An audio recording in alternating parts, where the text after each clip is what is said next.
Assalamualaikum rekan warahmatullahi.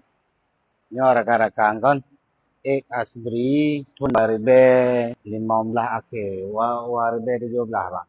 Ya waribe 16 ake tamang waribe 17 bang.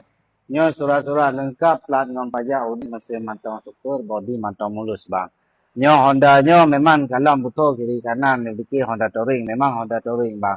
Cuma nyo untuk hiasan bagi pemakai mantong bang. Yang pakai Honda-nya memang kawan awak touring anak muda bang muka pakai kedai kopi. Honda mentang tabau jaro, mesin mentang super, body mentang lengkap, anak ke bawaan je mentang mandum. Apabila yakin orang-orang dan serius langsung melangkah lokasi alamatnya di Darussalam Bandar Aceh di Lamnyong mambo.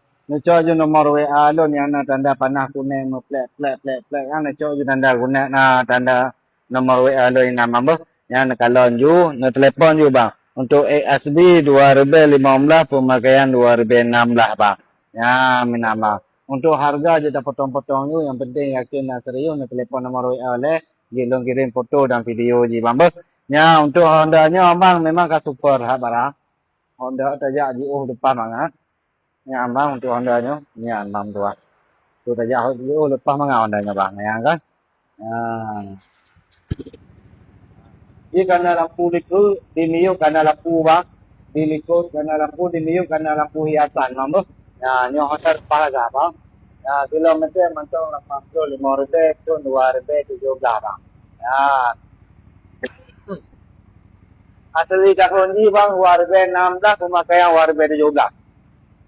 Tu kilometer ini mantong laga, mesin mantong bagus, bodi mantong mulus, bawaan dua bandung.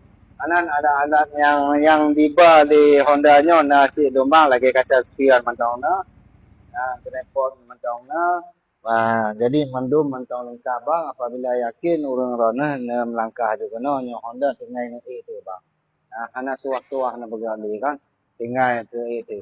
Nyo harga je tak potong-potong je apabila yakin urang rona tamang nama WA yang na tanda panah nama black tanda panah. Na tamang je nama WA lo na.